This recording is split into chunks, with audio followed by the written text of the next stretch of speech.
রোডে তেমন গাড়ি ঘোড়াও দেখা যাচ্ছে না। আজ মনে হয় হেঁটে হেঁটেই বাসায় যেতে হবে। হেঁটে হেঁটে বাসার দিকে রওনা দেয়। মাপসুরা বলে, ধুর, আকাশটা এখনো আসতেছে না কেন? অন্যদিকে আমার মন্ত্রপাঠেরও সময় পেরিয়ে যাচ্ছে। না, মন্ত্রটা পাঠ করে ফেলি। মাপসুরা ওর মন্ত্রপাঠের স্থানে চলে যায়।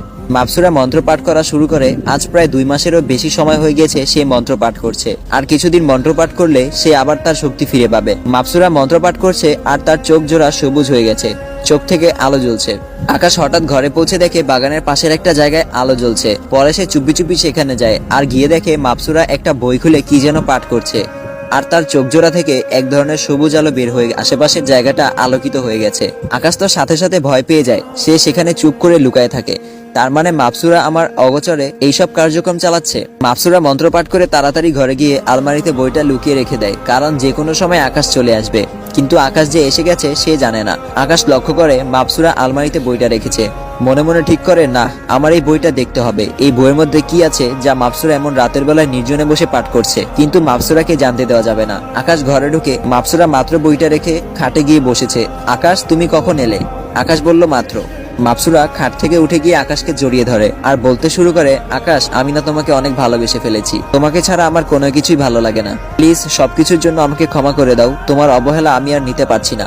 ভালোবাসো, না হয় মেরে ফেলো, আমাকে তাও নিজের করে নাও। এই বলে গা থেকে শাড়ির আঁচলটা মাটিতে ফেলে দেয়। এই, আমাকে আদর করো না? তোমার আদর পেতে খুব ইচ্ছা করছে আমার। আকাশ এবার মাপসুরার আঁচলটা মাটি থেকে গায়ে তুলে দেয় আর বলে, মাপসুরা, যাও, মাফ করে দিয়েছি, কিন্তু এখন এইসব করা আমার দ্বারা সম্ভব না। সারাদিন কাজ করে এখন আর এইসবের জন্য কোনো শক্তি অবশিষ্ট বাকি নেই। প্লিজ আজকে না, অন্য কোনো দিন। মাপসুরা বলল, আচ্ছা ঠিক আছে, যাও, মেনে নিলাম। হাত মুখ ধুয়ে এসেও আমি খাবার দিচ্ছি। আকাশ ফ্রেশ হতে চলে যায় আর মাপসুরা খাবার রেডি করতে থাকে।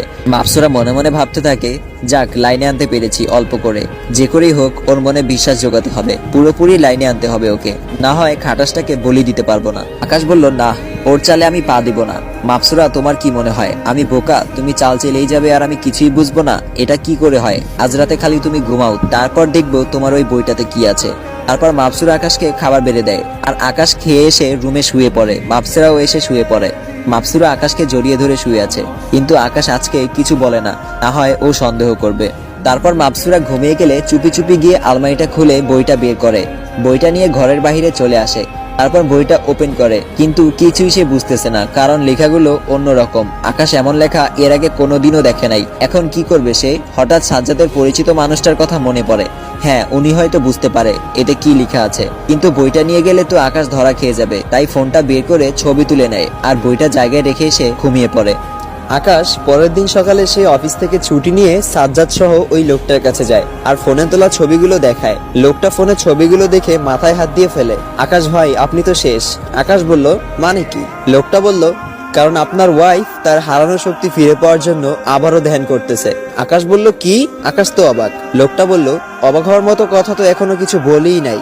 আকাশ ভাই, এই যে বইয়ের ছবিগুলো দেখালেন